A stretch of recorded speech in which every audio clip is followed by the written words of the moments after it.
Assalamualaikum warahmatullahi wabarakatuh. Perkenalkan, nama saya Galuh Ajuning Tias, mahasiswa Universitas Islam Negeri Raden Intan Lampung, jurusan Ekonomi Syariah dengan NPM 2451010025. Tujuan saya membuat video ini adalah untuk memenuhi mata kuliah Pemikiran Ekonomi Islam yang diampu oleh Ibu Gina Ulfa Saifur Rahman MA/SY. Baiklah, di sini saya akan menjelaskan tentang perkembangan pemikiran ekonomi Islam dari abad ke-1 hingga ke abad ke-15. Kita akan melihat bagaimana ekonomi Islam lahir, berkembang, dan beradaptasi dengan perubahan zaman tanpa kehilangan nilai-nilai dasarnya, yaitu keadilan, keseimbangan, dan kemaslahatan. Baik, selanjutnya kita akan masuk ke materi masa dinasti Umayyah di tahun 661 sampai 750 Masehi. Nah, pada masa dinasti Umayyah di bawah Muawiyah bin Abu Sufyan, Islam mulai membangun sistem pemerintahan dan ekonomi yang kuat.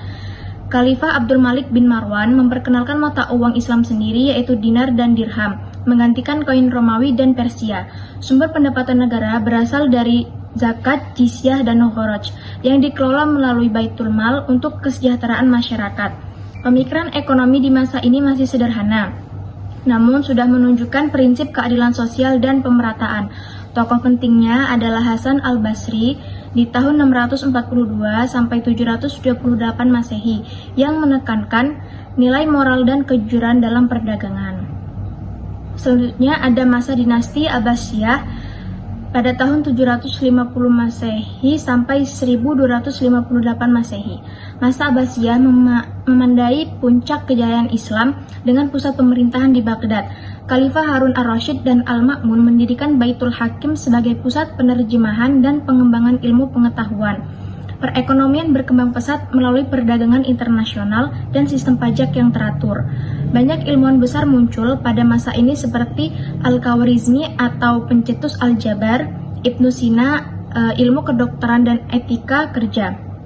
Lalu ada Al-Ghazali, yaitu karyanya Ihya Ulumuddin, dan Ibnu Khaldun dengan karya Al-Muqaddimah yang membahas dinamika ekonomi dan sosial.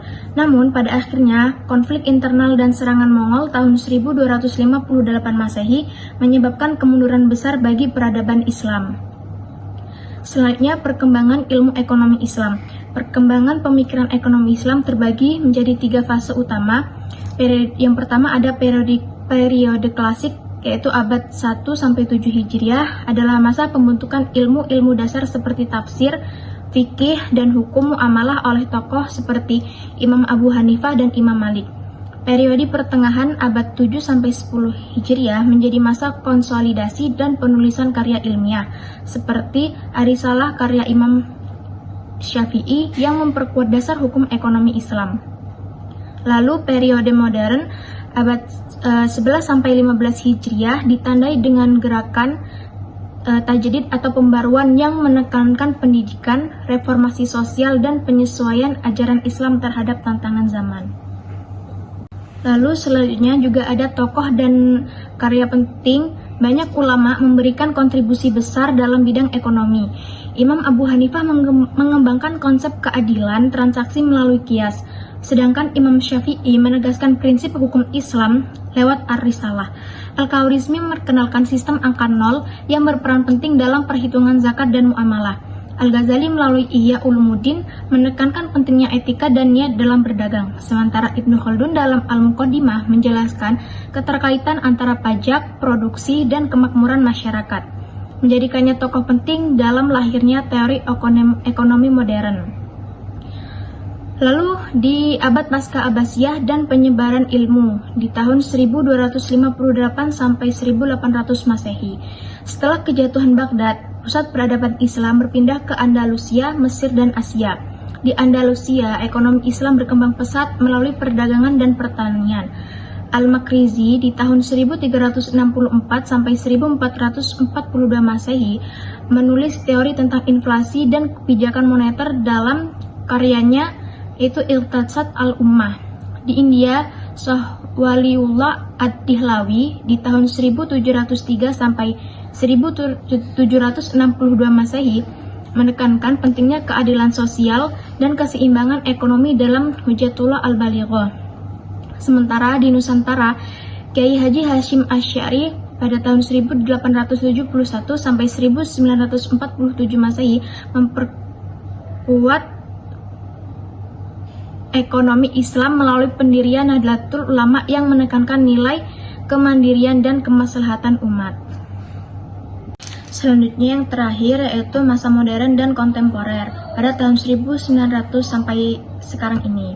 Pada abad ke-20, ekonomi Islam kembali bangkit melalui gerakan pembaruan yang dipelopori oleh Jamaluddin Al-Afghani, Muhammad Abduh, dan Rashid Ridho. Gerakan ini menekankan perlunya sistem ekonomi yang adil dan sesuai syariah. Tokoh ekonomi modern seperti M. Amanan atau Islamic Economic Theory and Practice, Najatullah Siddiqui atau Banking Without Interest, dan Umar Chapra Toward a Just Monetary System menjadi pelopor konsep ekonomi Islam kontemporer. Sistem keuangan syariah mulai diterapkan secara nyata dengan berdirinya Bank Islam pertama di Mesir pada tahun 1963. Kemudian Islamic Development Bank pada 1975 hingga Bank Muamalat Indonesia pada tahun 1991. Kini ekonomi Islam terus berkembang ke arah digitalisasi dan teknologi finansial syariah. Dari masa ke masa, pemikiran ekonomi Islam selalu menyesuaikan diri dengan tantangan zaman tanpa meninggalkan prinsip dasarnya, yaitu keadilan, keseimbangan, dan kemaslahatan umat. Mulai dari sistem zakat di masa klasik hingga keuangan syariah digital saat ini, ekonomi Islam tetap menjadi solusi yang relevan untuk menciptakan kesejahteraan yang beretika. Mungkin itu saja yang dapat saya sampaikan. Semoga bermanfaat dan menambah wawasan. Lebih dan kurangnya saya mohon maaf. Terima kasih. Wabillahi taufiq wal hidayah. Wassalamualaikum.